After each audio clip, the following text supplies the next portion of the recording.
Bom dia, Deus abençoe a sua vida. Quero meditar com você hoje na segunda carta que Paulo escreveu a Timóteo, no capítulo 2. Encontramos no início desse capítulo 2 os estímulos de Paulo para o jovem pastor Timóteo, no sentido de que ele possa combater o bom combate da fé e ter a disposição de sofrer pela causa de Cristo, como um bom cristão. É sempre bom lembrar que quando Paulo escreve esta carta, ele estava preso, já tinha sido julgado e ele esperava ser morto. Por isso, ao final desta epístola, ele diz para Timóteo que estava sendo oferecido como libação e o tempo da sua partida já era chegado. Ele combateu o bom combate, completou a sua carreira e guardou a fé. Agora, a sua preocupação é escolher aqueles que iriam continuar a obra que ele começou.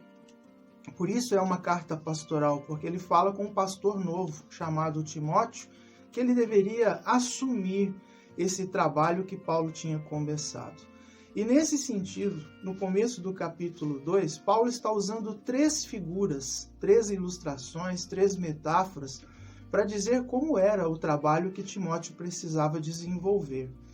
A primeira ilustração de Paulo é a do soldado. Ele diz no verso 3: participa dos meus sofrimentos como bom soldado de Cristo Jesus. E diz no 4, nenhum soldado em serviço se envolve em negócios desta vida, porque o seu objetivo é satisfazer aquele que o arregimentou.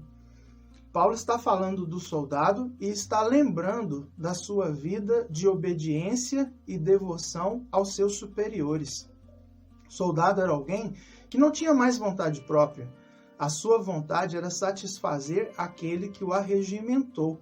Trabalha debaixo de ordens, e quando recebe as ordens, ele precisa estar sempre pronto para obedecer. A vida do soldado não é fácil. Não é uma vida de turismo, não é uma vida de prazeres e nem de conforto. É uma vida de luta, uma vida de riscos constantes. E por isso mesmo, ele precisa ser alguém que entenda qual é a sua missão e precisa estar disposto a viver essa missão debaixo dos conceitos de ordem e obediência. E assim é o cristão no seu ministério. Paulo está dizendo a Timóteo: obedeça sempre a Cristo Jesus, obedeça a Deus, o nosso Pai, naquilo que Ele determina para a nossa vida e para o nosso ministério. Faça a obra do Senhor da mesma maneira que um soldado cumpre as ordens dos seus superiores. Assim trabalhe você também, segundo as ordens de Deus, o nosso Pai.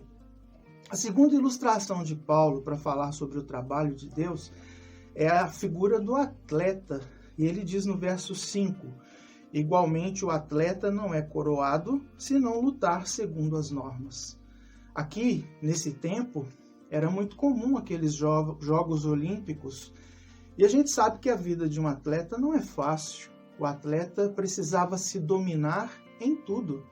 Ele tinha que ter uma vida de perseverança, uma vida cheia de limitações, mas ao mesmo tempo uma vida onde ele precisava também cumprir muitas regras para que ele pudesse aprimorar o seu vigor, a sua resistência para os jogos que ele queria competir. E assim a gente vê que o atleta se dominava no tempo de dormir, ele se dominava na maneira como se alimentava e nos seus exercícios muito rígidos e regulares.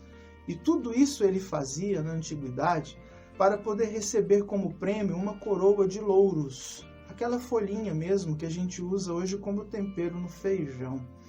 E com o passar do tempo, aquela coroa verdinha, ela ia estragando.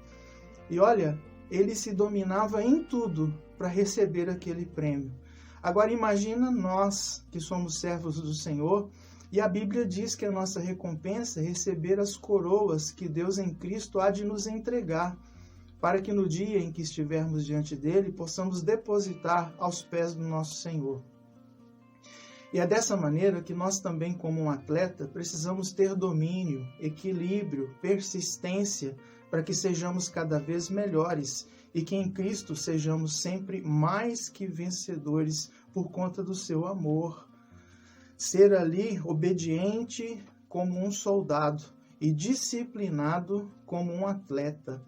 Mas ele também nos usa, em terceiro lugar, a ilustração do lavrador, e diz no verso 6, o lavrador que trabalha deve ser o primeiro a participar dos frutos.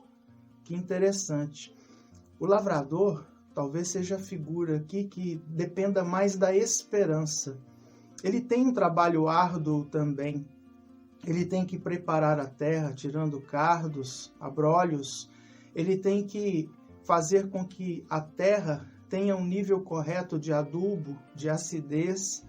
Ele precisa depois escolher bem as sementes, ter o trabalho de plantar as sementes, regar as sementes e torcer para que a chuva caia no tempo certo.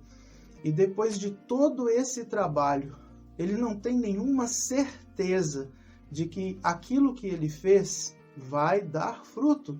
Por isso ele vive pela esperança. E ele espera que não tenha trabalhado em vão, que o seu esforço possa produzir fruto. E assim ele vai vivendo marcado pela esperança, mas não deixa de trabalhar. Há um Salmo 126 que diz: quem sai andando e chorando enquanto semeia, voltará com júbilo trazendo seus feixes. Com isso ele quer dizer da dificuldade, do trabalho árduo do semeador, andando e chorando, mas fala também de uma esperança recompensada. Volta com júbilo trazendo os seus feixes. Assim é no reino de Deus. Nem sempre vamos ver os frutos do nosso trabalho, mas precisamos crer que, regado pela graça e na ação do Espírito, o fruto vai aparecer para a glória de Deus. Por isso trabalhamos, movidos pela esperança. Temos aqui a obediência do soldado, a disciplina do atleta e a esperança do lavrador. E assim Paulo está dizendo para o jovem pastor: faça o seu trabalho lembrando destas três figuras. E ele termina dizendo no verso 7, pondera o que acabo de dizer, porque o Senhor te dará compreensão de todas as coisas. Pensa, reflita, mas trabalha com toda disciplina, esperança e obediência para que o nome de Deus em tudo seja glorificado. Deus abençoe a sua vida. Vamos orar?